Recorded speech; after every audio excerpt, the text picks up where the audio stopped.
rhythm of fishing is pretty powerful. Fishermen, we're kind of the same as salmon. We keep returning here every summer.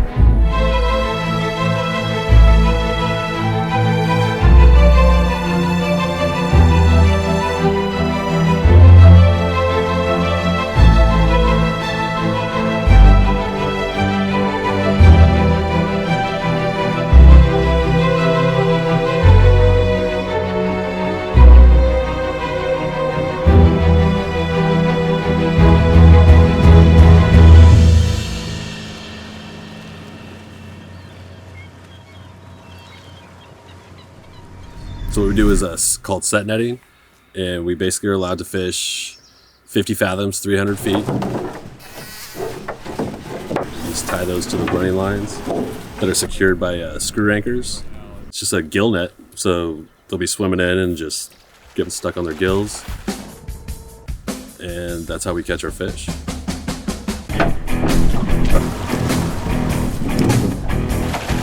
We pull it to the net with our boat and use a hydraulic roller to move along the net and pick the fish out by hand.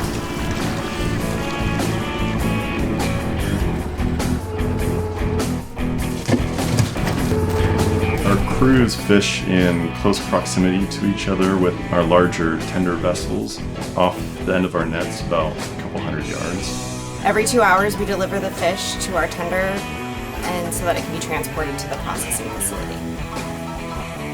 So when it comes to freshness, it's really as good as it gets.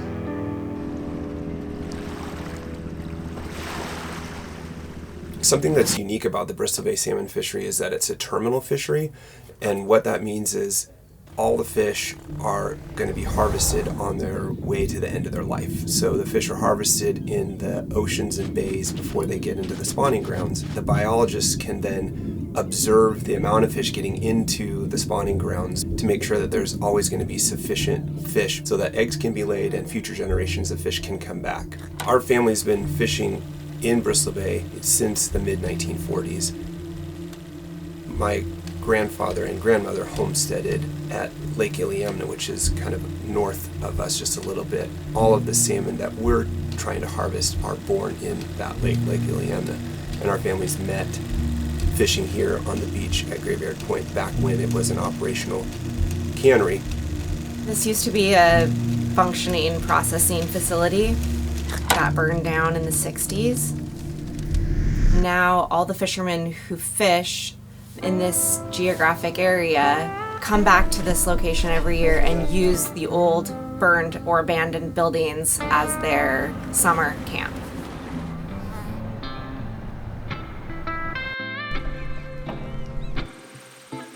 You claim your spot with a Sharpie marker and everybody knows that, this is where the Ten Klays live and that's where, so-and-so lives, but and nobody takes it, nobody touches it, and we all come back and set up shop in these buildings and try and take care of them.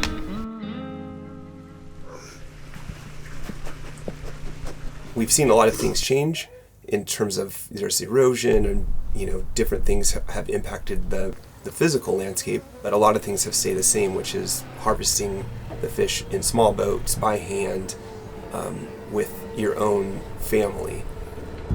My mom was pregnant with me, and so that was my first experience here. I grew up with my 6 brothers fishing, and I've always loved it. It's just been part of our family heritage. My husband fished about 600 feet down the beach from me, although we never talked until I was about 24, and I had a bear break in through my window, and he helped me fix it, and so that's where we finally started our relationship. I love that our children get to grow up with a similar lifestyle and childhood that my husband and I both got to experience. It's really special for both of us. Bristol Bay is my home. It's where I grew up. It's part of who I am. I love that I can share that with my children, to be able to teach them how to fish and how to feed our friends and our family and all those other people that love salmon. I began fishing for a crew when I was 13 years old. But as you get older, you have the opportunity to involve your friends. And so when I was a teenager and in my 20s, I started to bring my friends to come work with me or work alongside me on other crews. And that really sparked a love of fishing in their lives.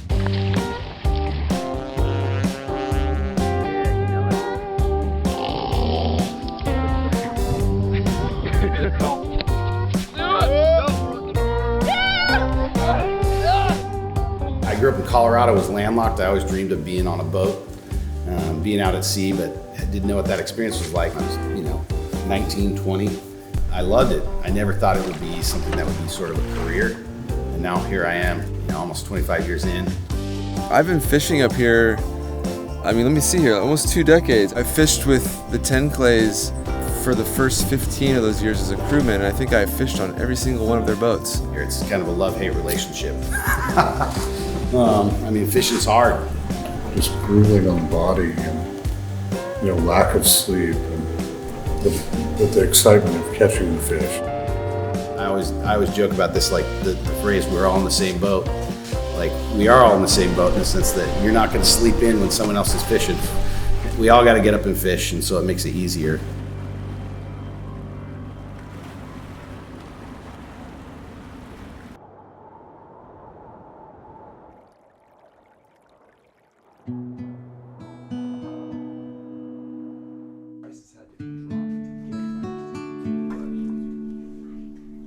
Part of that Iliamna Fish Co. family of fishing.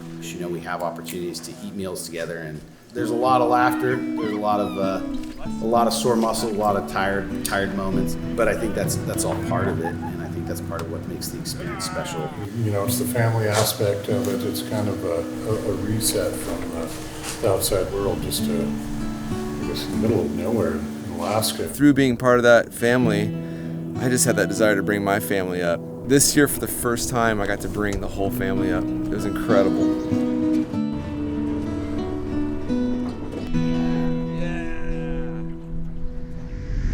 Around the time all of us were in college, those were some pretty difficult years for the wild salmon market here in Bristol Bay in terms of the wholesale prices for fishermen. And we were hopeful and thoughtful at that point that we might be able to continue the family tradition. Also, if we ever did have kids, we didn't know if we would at that point, but there'd be something to pass on. Maybe we thought would be the best way to approach that would be begin directly selling the fish that we caught ourselves instead of relying exclusively on kind of secondary wholesale markets.